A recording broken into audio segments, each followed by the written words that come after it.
New reporting from Rolling Stone reveals that two organizers of the Stop the Steal January 6 Capitol breach claim they participated in dozens of planning meetings with members of Congress or their staff.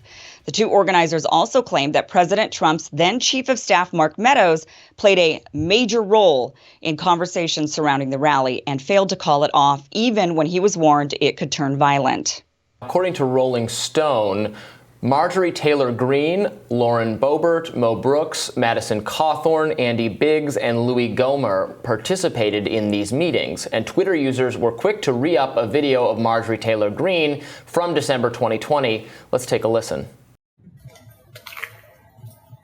Just finished with our meetings here at the White House this afternoon. We had a great planning session for our January 6th objection. We aren't going to let this election be stolen by Joe Biden and the Democrats.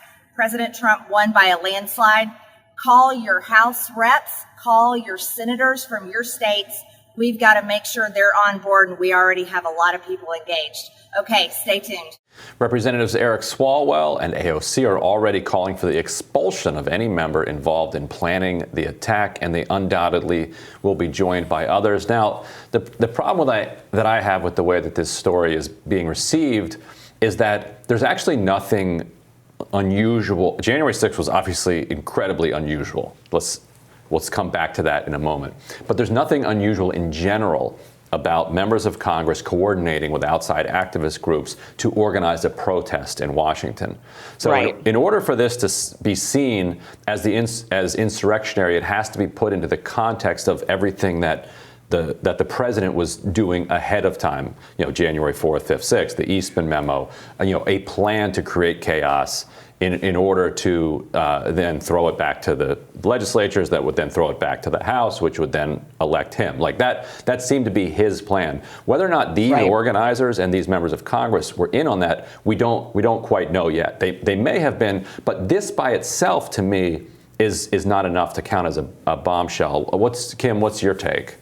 Yeah, I agree with you. Listen, and I agree with Eric Swalwell and AOC. If there was any member that they could find who was involved in planning an attack, then yeah, right, we should be doing something about that. But we're not finding anyone who was involved in an attack itself. This was a protest that obviously, in my mind, I view it as a protest that went way overboard, that became unruly. People broke the law. Those people are facing the law. But we're not finding that any of these members in their discussions talking about challenging look, they were, whether we like it or not, the process they were attempting to use is a legitimate process. It might be odd. It might be something that's never been done before. There were definitely a lot of members of Congress who challenged the vote count when Trump was elected, right? They stood up. They said, I challenge this. And Joe Biden kept saying over and over, no, we're not going to do this. But that is a process that's allowed to happen. And then they wanted to take it a step further with another sort of legal, involving Mike Pence. But I don't think any of them were planning. You might not like any of that. We might think that was all going over the line, and he should have just gracefully stepped away from the Oval Office and the White House. But nothing that I can see was them planning for riots or a takeover or anything violent or kidnapping of Congress members. Yeah, exactly. I haven't seen any evidence that this was a pre-planned, premeditated, widely discussed, that the attack portion, that the storm the Capitol portion, obviously the rally, the protest was planned logistically. Trump spoke at the thing. So yes, plenty of coordination there, but that was not illegal. It might have been morally inappropriate, but it was not inappropriate in any legal sense or criminal sense. So they haven't even shown that the criminal part of it was pre-planned. So the idea that there were Congress people involved in that is even an additional stretch, because they haven't even shown the underlying conspiracy was planned. So it's just kind of, and Rolling Stone, I have a lot of beef with them, a lot of questions with their reporting, which I think tends toward sloppiness and sensationalism. Well, and even their headline, didn't it say something about blanket pardons? And then when you actually read the article, you find out that the pardons would have been potentially for something that had nothing to do with this. It was, who knows what the crimes were. We don't even know who these sources were. They were anonymous this entire time.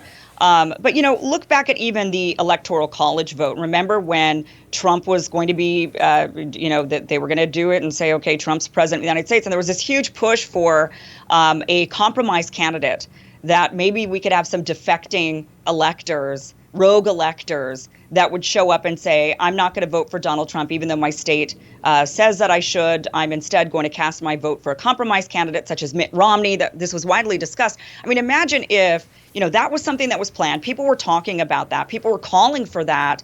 Imagine if there was some sort of event that happened that took place at that electoral college count. So are we then going to turn around and blame people and say, well, because you advocated for this compromise candidate and these rogue electors, they really truly went rogue. They went more rogue than they were supposed to go. I just don't think we could go down this path as a country, because it will come back to bite you when it's a protest you want. When it's a protest you're behind, and then suddenly they say, well, you used fighting words. Right. Yes. No, I think that's right. And so there was some very early, thinly sourced reporting that some members of Congress had given tours to some people who then, stormed the Capitol the next day. And there was some thinly sourced reporting that the members of Congress were in contact with some of the people storming the Capitol while they were doing it.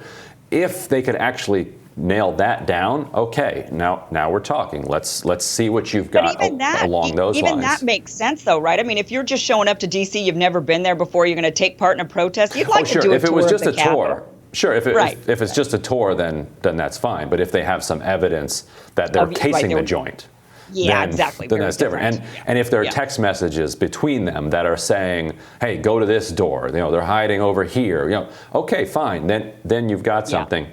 I think that the focus here distracts from what I do think is a reality that President Trump did want chaos, and he felt like if he could create enough violence from this mob and chaos, that it would force Mike Pence's hand, and he would live to fight another day, and out of that chaos, he might emerge victorious. I think the problem people are having in nailing it down is that Trump doesn't have a linear way of thinking. So it's not as if he would put it down in a memo, because I don't think he ever thought through the precise steps. The Eastman memo is the closest that we've gotten to seeing what the precise steps would be. Well, there's a lot of rhetorical sort of, not just from Trump, but from Marjorie Taylor Greene, Madison Cawthorn type people say, we need to object, we need to, rise up, or we need to speak. That kind of rhetorical language that I think was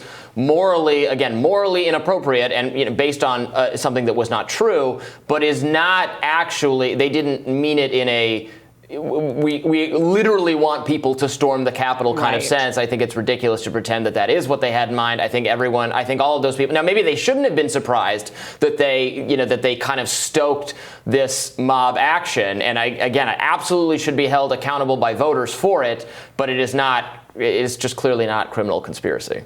Yeah, saying we need to fight for our rights. Right. We need to, we don't really mean literally go out there and fight.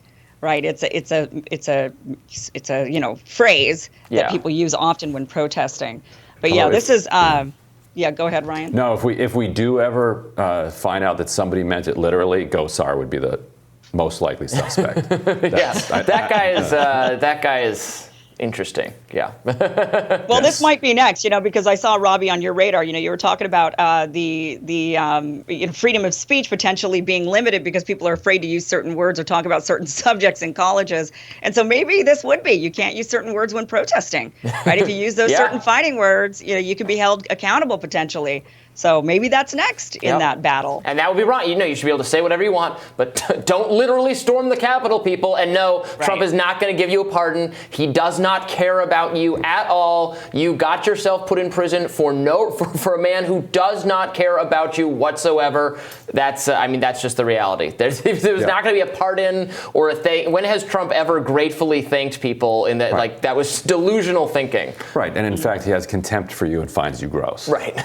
So tomorrow on Rising, we have a great show planned for you. Insider's Kimberly Leonard will join us to discuss Representative Mo Brooks, whether or not he violated conflict of interest laws by selling stock in Pfizer. Plus, former chairman of the Ohio Democratic Party, David Pepper, will be here to discuss his new book, Laboratories of Autocracy, a wake-up call from behind the lines. Don't forget to like, share, and subscribe, and we'll see you all tomorrow.